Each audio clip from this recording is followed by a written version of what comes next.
এই সরকারকে অর্ধেক হাইজ্যাক করে নিয়েছে আওয়ামী লীগ, অর্ধেক হাইজ্যাক করে নিয়েছে প্রশাসন। অর্থাৎ এই সরকারের হাতে আর এই সরকারটা নাই। আমরা সারা বাংলাদেশে দেখতে পাচ্ছি আইন শৃঙ্খলার চরম অবনতি হয়েছে।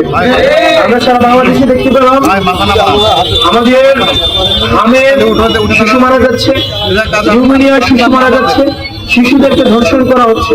একই সাথে সাথে আমরা দেখতে পেয়েছি বিএনপির নেতারা ফোন কলে বলছে নেতৃবৃন্দদের তাদের 15 বয়সী কিশোর যুবতীদেরকে ক্যান্সার থেকে নেতা আসবে তাদেরকে মনোরঞ্জন করার জন্য।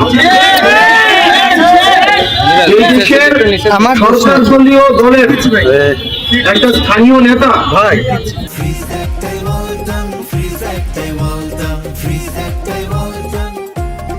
কেন্দ্রীয় নেতাদের মনোরঞ্জনের জন্য 15 বয়সী নারীদেরকে তৈরি করে রাখতে তৃণমূলকে নির্দেশ দেয়। সেই সরকার শিশুদের ধর্ষণ কতটা কার্যকরী পদক্ষেপ রাখবে সেটা জনগণের মধ্যে জন্য সরকারের কাছে আহ্বান থাকবে, ঘর থেকে সাফ কার্যক্রম পরিচালনা করুন।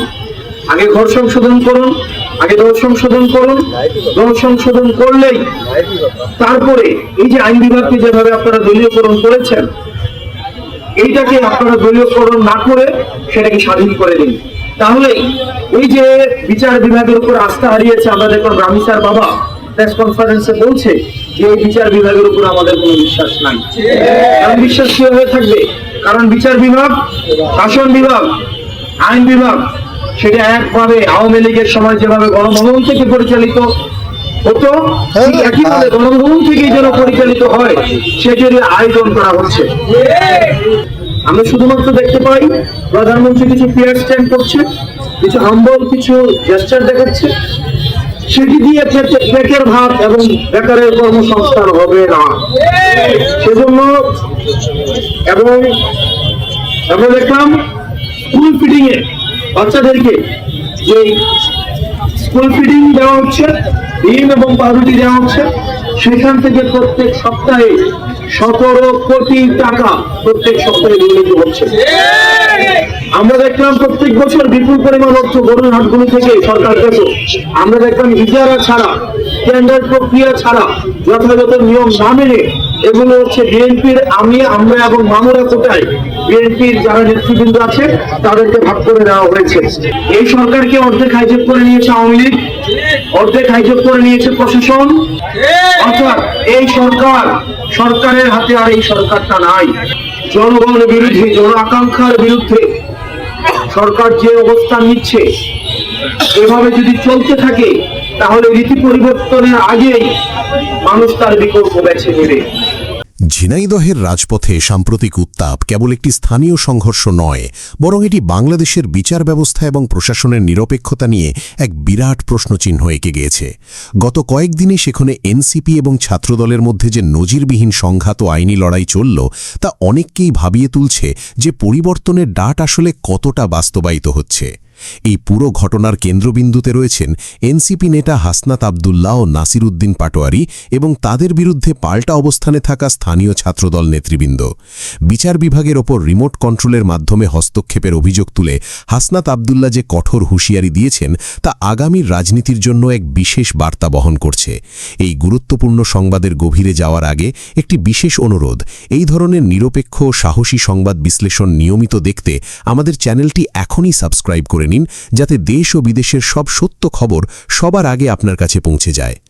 ঝিনাইদহের এই সংকটের সূত্রপাত হয় গত 22 মে শুক্রবার, যখন এনসিপির কেন্দ্রীয় মুখ্য সমন্বয়ক নাসির উদ্দিন পাটোয়ারি জুমার নামাজ পড়তে ঝিনাইদহ পুরাতন কালেক্টরের জামে মসজিদে যান। নামাজ শেষে বের হবার সময় ইসলামী বিশ্ববিদ্যালয়ের ছাত্রদল নেতা শাহেদ আহমেদ তার সাথে কথা বলতে এগিয়ে এলে হঠাৎ করে পেছন থেকে একদল যুবক পাটোয়ারিকে লক্ষ্য করে ডিম নিক্ষেপ করে। এই সামান্য একটি ডিম নিক্ষেপের ঘটনা মুহূর্তেই রণক্ষেত্রে রূপ নেয়, যেখানে এনসিপি ও ছাত্রদলের নেতাকর্মীদের মধ্যে ব্যাপক হাতাহাতি ও ইটপাটকেল ছোড়াছুড়ি শুরু হয়।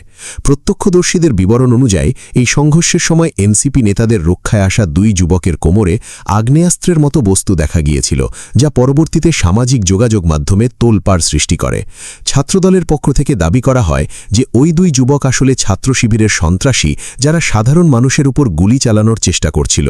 যদিও এনসিপি এই অভিযোগ অস্বীকার করে জানিয়েছে যে সেগুলো কোনো আগ্নেয়াস্ত্র ছিল না, বরং আত্মরক্ষার জন্য ব্যবহৃত এক ধরনের লাঠি বা স্ট্রিটস ছিল।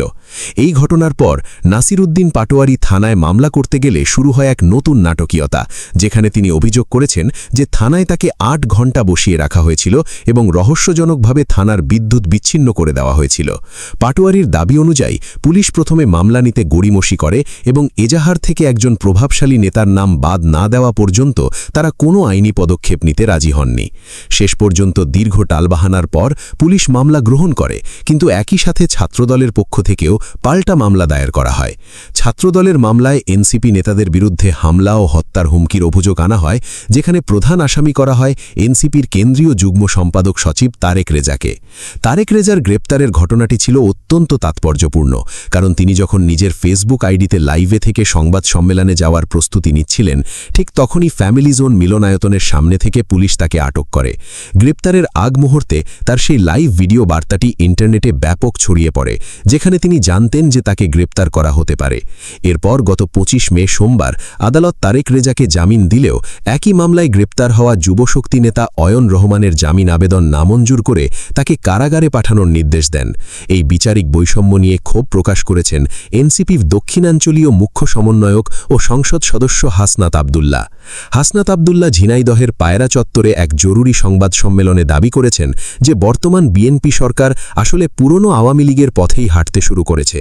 তিনি অভিযোগ করেন যে প্রশাসন এবং পুলিশকে আবারও দলীয় লাঠিয়াল বাহিনী হিসাবে ব্যবহার করা হচ্ছে এবং জেলা আদালতগুলোতে বিচারকার্য ঢাকা থেকে রিমোট কন্ট্রোলের মাধ্যমে নিয়ন্ত্রণ করা হচ্ছে।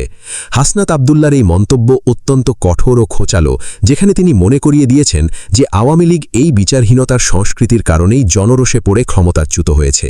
তিনি আরও অভিযোগ করেন যে ঝিনাইদহের মতো আইনমন্ত্রীর জেলাতে আজ বিচার বিভাগ একটি বিশেষ মহলের হাতে জিম্মি হয়ে পড়েছে এবং আইনজীবীদের পর্যন্ত আদালতে প্রবেশ করতে বাধা দেওয়া হচ্ছে। পুরো ঘটনার প্রেক্ষাপট বিশ্লেষণ করলে দেখা যায় যে এটি কেবল একটি স্থানীয় রাজনৈতিক সংঘাত নয়, বরং এটি 2026 সালের আসন্ন জাতীয় নির্বাচনকে কেন্দ্র করে ক্ষমতার আধিপত্য বিস্তারের লড়াই। ঝিনাইদহের এই ঘটনায় বিএনপি ও এনসিপির মধ্যকার বিরোধকে রাজনৈতিক বিশ্লেষকরা ফ্রেন্ডলি ফায়ার বা নিজেদের মধ্যকার লড়াই হিসেবে দেখছেন।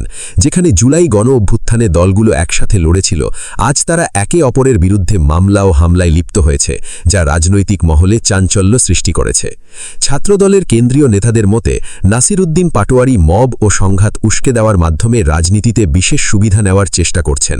অন্যদিকে এনসিপি মনে করছে তাদের ক্রমবর্ধমান জনপ্রিয়তা রুখতেই প্রশাসনকে ব্যবহার করে এই ধরনের দমনমূলক পদক্ষেপ নেওয়া হচ্ছে। নাসিরউদ্দিন পাটোয়ারি তার দীর্ঘ ফেসবুক পোস্টে ঝিনাইদহের সেই ঘটনার বিস্তারিত বর্ণনা দিয়ে বলেছেন যে তারা মূলত মৃত আলেম ডক্টর আবদুল্লাহ জাহাঙ্গীরের কবর জিয়ারাত ও আসুন্না ট্রাস্ট পরিদর্শনে গিয়েছিলেন, কিন্তু সেখানে যা ঘটেছে তাকে তিনি একটি পরিকল্পিত ষড়যন্ত্র হিসাবে দেখছেন, যেখানে পুলিশ ও ছাত্রদল একসাথে অবস্থান নিয়েছিল বলে তার অভিযোগ। তিনি আরও দাবি করেছেন যে থানার সামনে কয়েক হাজার লোক লাঠিসোঁটা নিয়ে তাদের ওপর হামলার জন্য অপেক্ষা করছিল এবং সেই সময় তারা মৃত্যুর প্রস্তুতি নিয়ে কালেমা পড়ছিলেন। এই ভয়াবহ অভিজ্ঞতার বর্ণনা দিয়ে পাটোয়ারি প্রশ্ন তুলেছেন যে জুলাই বিপ্লবের পর কেন আজও বিপ্লবীদের বিচার চেয়ে থানার সামনে বসে থাকতে হয়। রাজনৈতিক বিশ্লেষক আজাদুর রহমান চন্দন এই ঘটনাকে দঙ্গলবাজির ব্যাকফায়ার হিসাবে অভিহিত করেছেন এবং জানিয়েছেন যে মব জাস্টিস বা গণপিটুনির সংস্কৃতি কোনো ভালো লক্ষণ নয়। তিনি উল্লেখ করেছেন যে পুলিশের লুণ্ঠিত অস্ত্রগুলো এখনও উদ্ধার না হওয়া এবং সাধারণ মানুষের হাতে অস্ত্রের প্রদর্শন দেশের নিরাপত্তার জন্য বড় ঝুঁকি। হাসনাত আবদুল্লাহর সংবাদ সম্মেলন ও পরবর্তী বিক্ষোভ মিছিল ঝিনাইদহের রাজনৈতিক মেরুকরণকে আরও স্পষ্ট করেছে, যেখানে এনসিপি ও ছাত্রদল এখন সরাসরি একে অপরের প্রতিপক্ষ হিসেবে দাঁড়িয়েছে। হাসনাত আব্দুল্লাহ স্পষ্ট করে বলেছেন যে যদি পুলিশ ও প্রশাসন জনগণের বাহিনী না হয়ে কোনো নির্দিষ্ট দলের অনুগত হয় তাহলে তার পরিণাম ভালো হবে না এবং জনগণ আবারও রাজপথে নেমে আসবে। ঝিনাইদহের এই উত্তপ্ত পরিস্থিতি এখন কেবল একটি জেলা শহরের মধ্যে সীমাবদ্ধ নয়, বরং এটি জাতীয় রাজনীতির এক নতুন সমীকরণের ইঙ্গিত দিচ্ছে। জামায়াতে ইসলামীর নেতৃত্বাধীন 11 দলীয় জোটের অংশ হিসেবে এনসিপির এই সক্রিয়তা বিএনপির স্থানীয় আধিপত্যের জন্য বড় চ্যালেঞ্জ তৈরি করেছে। ফলে এই সংঘাত কেবল ডিম নিক্ষেপ বা হাতাহাতি নয়, বরং এটি আগামীর ক্ষমতার লড়াইয়ের এক মহড়া মাত্র। পুলিশের ভূমিকা নিয়ে হাসনাত আব্দুল্লাহর ক্ষোভ এবং এজাহার পরিবর্তন অভিযোগ প্রমাণ করে যে প্রশাসনের ভেতর থেকে পুরনো রাজনৈতিক প্রভাব এখনও কাটেনি। এই ঘটনার ভবিষ্যৎ প্রভাব অত্যন্ত সুদূর প্রসারী হতে পারে, কারণ যদি বিপ্লবীরা নিজেদের মধ্যেই লড়তে থাকে তাহলে ক্ষমতাচ্যুত অপশক্তিগুলো আবারও মাথাচাড়া দিয়ে ওঠার সুযোগ পাবে বলে সতর্ক করেছেন স্বয়ং হাসনাত আব্দুল্লাহ। তিনি প্রশ্ন তুলেছেন যে যখন এনসিপি ও বিএনপি একে অপরের রক্ত ঝরাচ্ছে তখন ভারতে বসে স্বৈরশাসকরা কি হাসছে না? বিচার বিভাগ যদি আসলেই রিমোট কন্ট্রোলে নিয়ন্ত্রিত হয় তাহলে 2026 সালের নির্বাচন কতটা সুষ্ঠু হবে তা নিয়ে বড় ধরনের সংশয় তৈরি হয়েছে। ঝিনাইদহের এই ফ্রেন্ডলি ফায়ার শেষ পর্যন্ত জাতীয় রাজনীতির প্রেক্ষাপটে কি পরিবর্তন আনে সেটিই এখন দেখার বিষয়। উপসংহারে বলা যায় যে ঝিনাইদহের এই রাজনৈতিক অস্থিরতা আমাদের চোখে আঙুল দিয়ে দেখিয়ে দিচ্ছে যে ক্ষমতার পালাবদল হলেও শাসন ব্যবস্থার গভীর স্তরে থাকা সমস্যাগুলো এখনও সমাধান হয়নি। হাসনাত আব্দুল্লাহর আলটিমেটাম ও নাসিরউদ্দিন পাটোয়ারির বর্ণনায় ফুটে উঠেছে এক চরম অস্থিরতার চিত্র, যেখানে ন্যায় বিচার পাওয়া আজও এক কঠিন চ্যালেঞ্জ। পুলিশ ও বিচার বিভাগকে দলীয় প্রভাবমুক্ত না করা গেলে জুলাই গণ অভ্যুত্থানের মূল লক্ষ্যগুলো অর্জিত হওয়া কঠিন হয়ে পড়বে।